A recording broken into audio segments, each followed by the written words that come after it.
बच्चों, आज हम आपकी फर्स्ट राइट बुक का लेसन नंबर 1 पढ़ रहे हैं, अ लेटर टू गॉड। तो बच्चों, हम यहाँ से शुरू करते हैं। The house, the only one in the entire valley, पूरी घाटी में एक ही अकेला घर था। Set on the crest of a low hill, जो छोटी पहाड़ी के टॉप पर बसा हुआ था। फ्रॉम दिस हाइट, इस ऊंचाई से one could see the river, कोई भी व्यक्ति एक नदी देख सकता था। And the field of ripe corn, और पके हुए मक्के की फसल देख सकता था। डॉटेड विद द फ्लावर्स, जो कि फूलों से लदी हुई थी। That always promised a good harvest, जो हमेशा ऐसा लगता था कि बहुत अच्छी फसल होगी।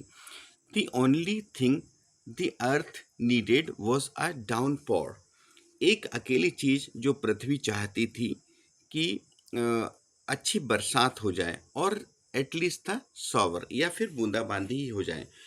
थ्रू आउट द मॉर्निंग, पूरी सुबह, Lencho who knew his field intimately, जो उसकी फील्ड को बहुत ज़्यादा नज़दीकी से जानता था, हैड डन नथिंग एल्स, वो कुछ नहीं कर सकता था, but see the sky towards the north east, वो केवल स्काई को, आसमान को देख रहा था नॉर्थ ईस्ट की तरफ से। Now we are really going to get some water women, अब वो अपनी पत्नी से कहता है कि अब हम सच में अच्छी बारिश, हमें अच्छा पानी मिलने वाला है। Now we are really going to get some water women, वो अपनी पत्नी से कहता है कि अब हमें वास्तव में अच्छा पानी मिलने वाला है। द वुमेन वॉज प्रिपेयरिंग सपर, वो उसकी पत्नी जो है वो डिनर बना रही थी। रिप्लाइड, वो उत्तर देती है, यस गॉड विलिंग, हाँ ईश्वर की इच्छा है। The older voice were working in the field, जो बड़े बच्चे थे, लेंचो के बड़े लड़के थे, वो फील्ड में, खेत में काम कर रहे थे। While the smaller ones were playing near the house, और जो छोटे बच्चे थे वो घर के पास खेल रहे थे। Until the women called to them all, जब तक कि वुमेन ने उन सबको बुलाया नहीं। Come for dinner, lunch, dinner के लिए आओ, रात के खाने के लिए आओ।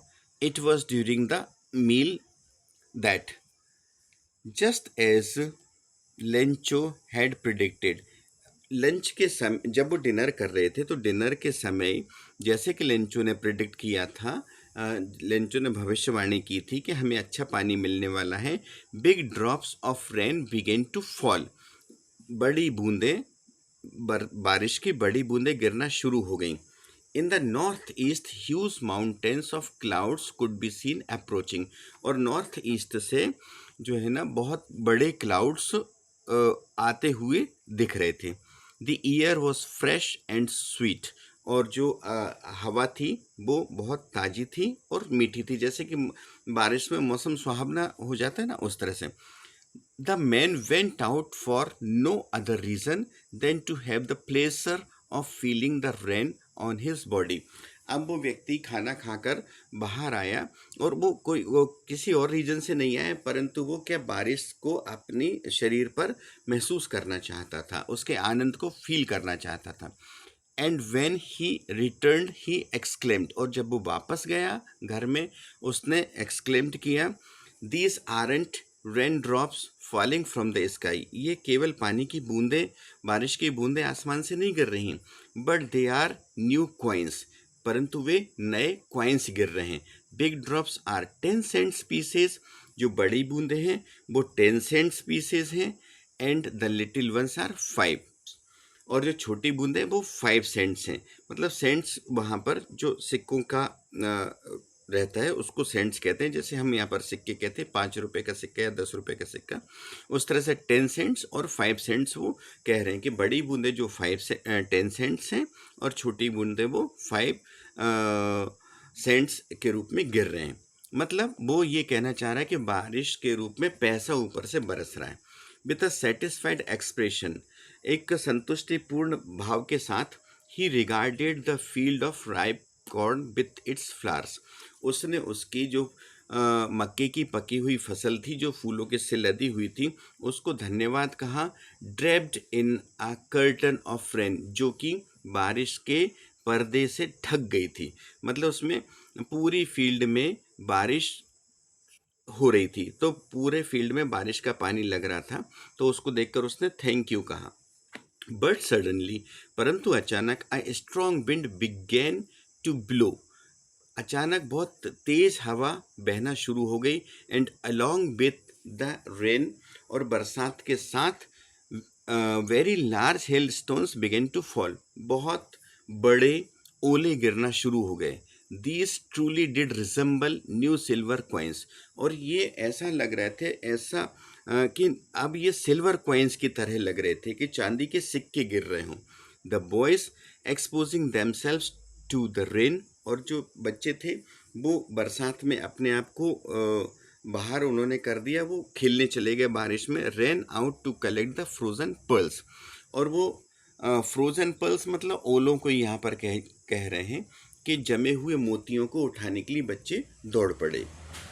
It is really getting bad now, अब ये वास्तव में और ज़्यादा बुरी होती जा रही थी। एक्सक्लेम द मैन, उस मैन ने मतलब लेंचो ने ये एक्सक्लेम किया कि यार ये तो और ज़्यादा खतरनाक हो रही है। I hope it passes quickly, मैं ऐसी आशा करता हूँ कि अब ये जल्दी से बंद हो जानी चाहिए। It did not pass quickly, परंतु ये जल्दी से बंद नहीं हुई। बारिश की बात यहाँ हो रही। For an hour the hail rained on the house, 1 घंटे तक ओले गिरे घर में। द गार्डन में, द हिल साइड पहाड़ी के चारों तरफ, द कॉर्नफील्ड पर, ऑन द होल वैली, और पूरी घाटी में 1 घंटे तक ओलों की बरसात हुई।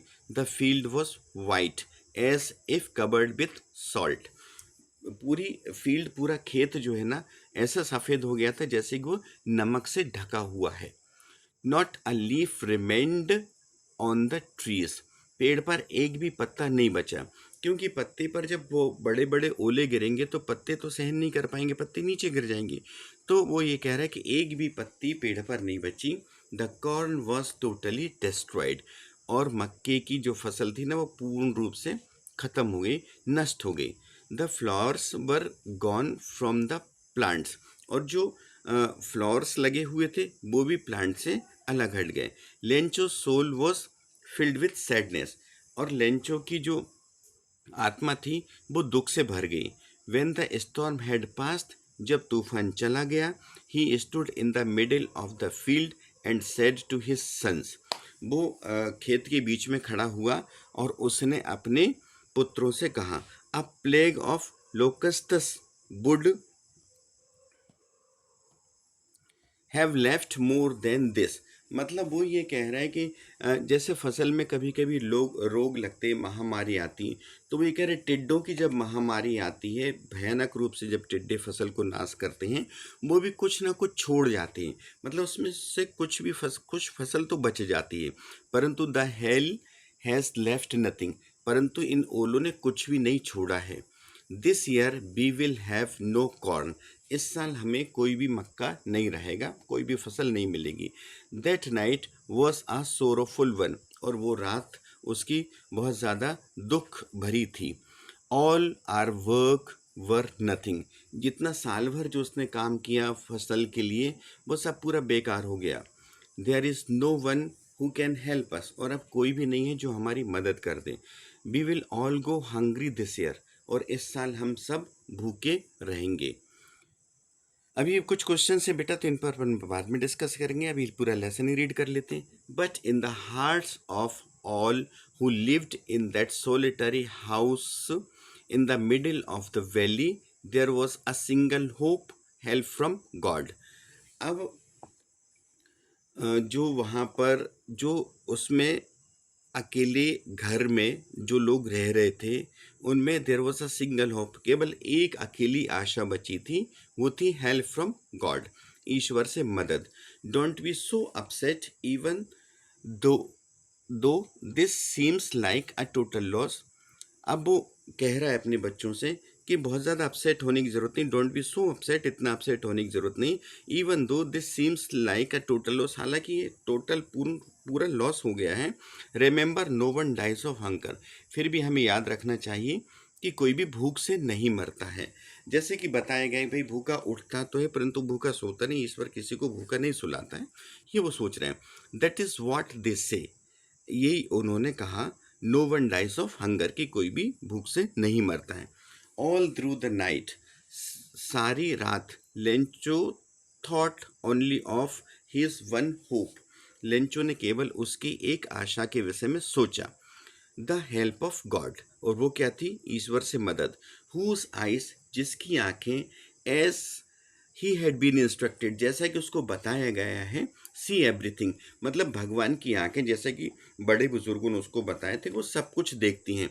Even what is deep in one's conscience, और जहाँ तक कि मतलब किसी व्यक्ति के अंतरात्मा में क्या चल रहा है वो भी ईश्वर देखता है। Lencho was an ox of a man, Lencho क्या था? कि ऑक्स था, मतलब बैल था, मतलब वो चलता फिरता बैल था, मतलब दिन भर खेत में काम करता था जानवर की तरह।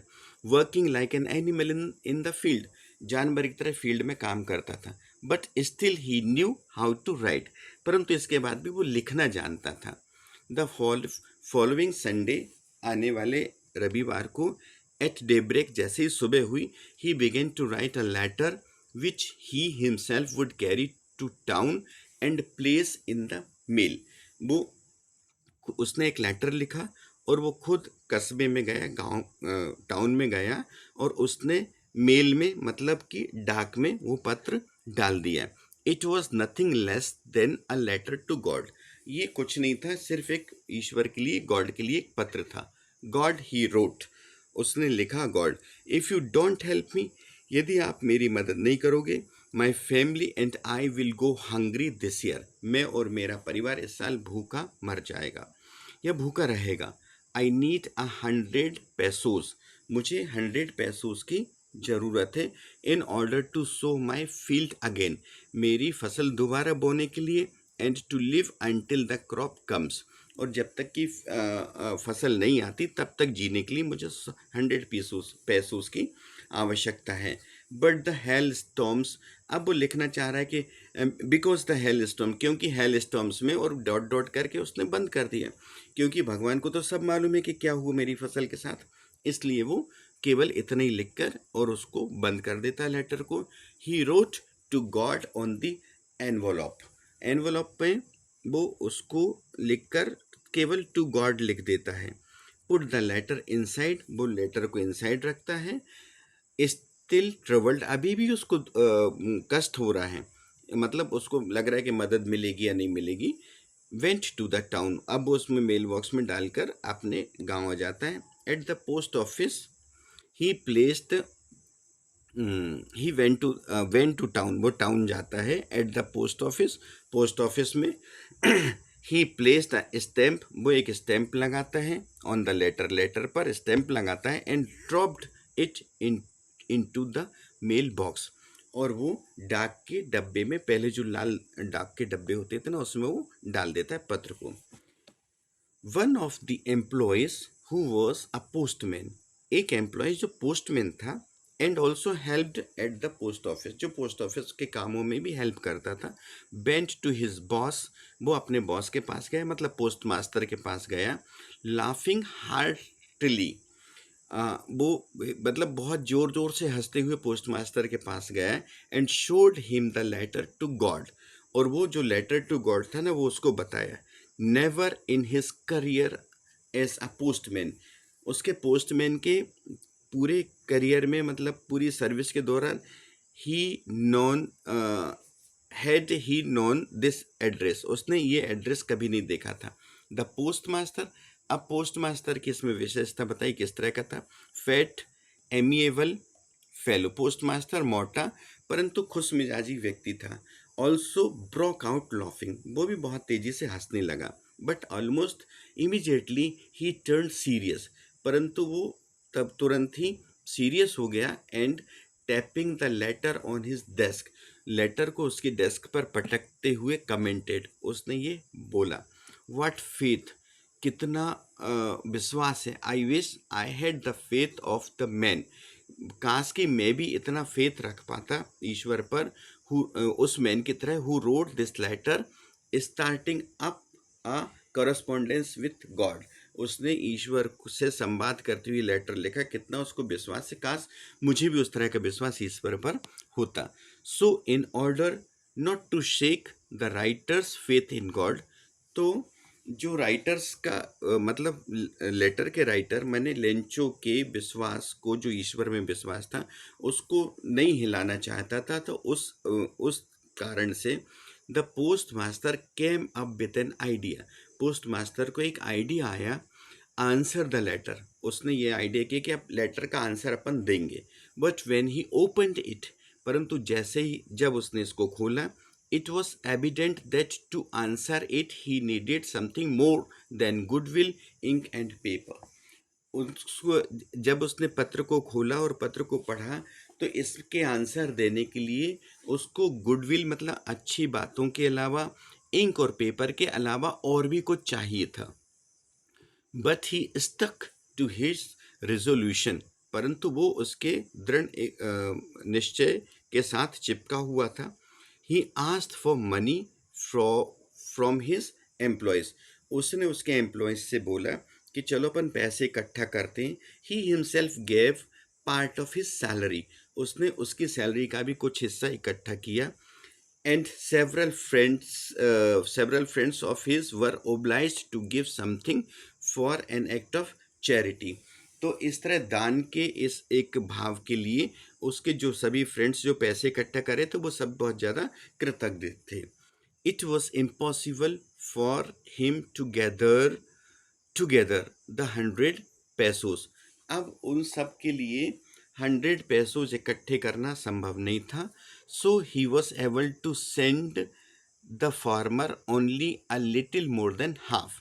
लेकिन हाफ से थोड़ा सा ज़्यादा वो फार्मर को भेज भेज पा रहे थे। मतलब इसमें जो आंसर है वो 70 pesos है। उन्होंने 70 pesos कलेक्ट किए। He put the money in an envelope. उन्होंने एक एनवलप में मनी को रखा, एड्रेस्ड टू लेंचो। उस पर लेंचो का एड्रेस लिखा। And with it a letter containing only a single word as a signature God. और उसमें जो सिग्नेचर के लिए एक सिंगल वर्ड लिखा, वो क्या था? गॉड। जैसे अपन लिखते हैं ना आपका या इस तरह से, तो केवल उसमें गॉड लिखा। The following Sunday Lencho came a bit earlier. अब आने वाले संडे को लेंचो थोड़ा सा और पहले आ गया देन यूजुअल। मतलब जनरली जो टाइमिंग होती है आने की, उससे पहले वो आ गया। To ask if there was a letter for him. ये पूछने के लिए क्या उसका लेटर आया क्या। It was the postman himself who handed the letter to him while the postmaster। It was the postman himself. ये पोस्टमैन अकेला था। Who handed the letter to him while the postmaster experiencing containment of a man who has performed a good deed looked on from his office. अब postman ने उसको hand over किया letter को, और जो पोस्ट मास्टर था वो अपनी सीट पर बैठकर बहुत ज़्यादा संतुष्टि के भाव उसमें आ रहे थे कि उसने एक बहुत अच्छा काम किया है, जो एक व्यक्ति की संतुष्टि उसने प्रदान की। Looked on from his office, वो अपनी ऑफिस से देख रहा था। Lencho showed not a slightest surprise on seeing the money. पैसों को देखकर लेंचो को बिल्कुल भी सरप्राइज नहीं, कोई भी आश्चर्य नहीं हुआ। सच वॉज हिज कॉन्फिडेंस, इतना उसमें कॉन्फिडेंस था। But he became angry when he counted the money. परंतु वो नाराज हो गया जब उसने मनी को काउंट किया। God could not have made a mistake. यार ईश्वर मिस्टेक नहीं कर सकता। Nor could he have denied Lencho what he had requested. ना ही वो लेंचो को ये मना कर सकता था जितने पैसे उसने मांगे थे उसको देने में। Immediately Lencho went up to the window to ask for paper and ink. तुरंत ही लेंचो क्या गया, वो विंडो पर गया और उसने एक पेपर और पेन मांगे। On the public writing table, और जो पब्लिक राइटिंग टेबल होती है पोस्ट ऑफिस में या बैंक्स में, उस तरह की टेबल पर ही स्टार्टेड टू राइट। उसने लिखना शुरू किया। With much wrinkling on his brow, मतलब उसके भौहें सुकड़ाते हुए। Caused by the effort he had to make to express his ideas, मतलब वो अपने आइडियाज़ को लिखने के लिए बहुत जैसे मेहनत नहीं करते, इस तरह से उसने अपनी भौहें सुकड़ाते हुए लिख रहा है वो। व्हेन ही फिनिश्ड, जब उसने लिखना बंद किया, he went to the window to buy a stamp. वो विंडो पर गया और उसने स्टैम्प खरीदे, विच ही लिक्ड, जो उसने अपने लिक करते हैं ना, लिक किया मतलब अपनी टंग से लगाया, जुबान से लगाकर उसको गीला किया। Then affixed to the envelope, और उसने एनवलप पर फिक्स कर दिया with a blow of his fist, मतलब उसकी मुट्ठी के साथ, जिस तरह से अपन ठोक कर टिकट नहीं चिपकाते उस तरह से चिपका दिए। The moment the letter fell into the mailbox, the postmaster went to open it। जैसे ही वो लेटर मेल बॉक्स में गिरा, मतलब उस लाल डब्बे में गिरा, तुरंत पोस्ट मास्टर उठा और वो गया और उसने वहाँ से वो डब्बे में से लेटर निकाला और उसको ओपन किया। उसमें इट साइड उसमें लिखा था, God of the money I asked for only 70 pesos reached me. अरे ईश्वर जी, भगवान जी, मैंने जो मनी मांगी थी उसमें से केवल मेरे पास 70 पैसोस ही पहुँचे हैं। सेंड मी द रेस्ट, मुझे जो बचे हुए पैसोस हैं वो भी मुझे दे दीजिए, भेज दीजिए। Since I need it very much, क्योंकि मुझे इसकी बहुत ज़्यादा आवश्यकता है। But don't send it to me through the mail, अब मुझे इस मेल के द्वारा ये पैसे मत भेजिए, because the post office employees are a bunch of crooks, क्योंकि ये जो पोस्ट ऑफिस के जो कर्मचारी हैं, मुझे ऐसा लगता है कि ये बहुत बदमाश हैं, इन्होंने पैसे निकाल लिए हैं लेंचो, और वो नीचे अपने सिग्नेचर कर देता है लेंचो। तो बच्चों, यहाँ पर हमारा ये फर्स्ट लेसन कंप्लीट हुआ। मुझे आशा है कि आपको ये लेसन पसंद आया होगा।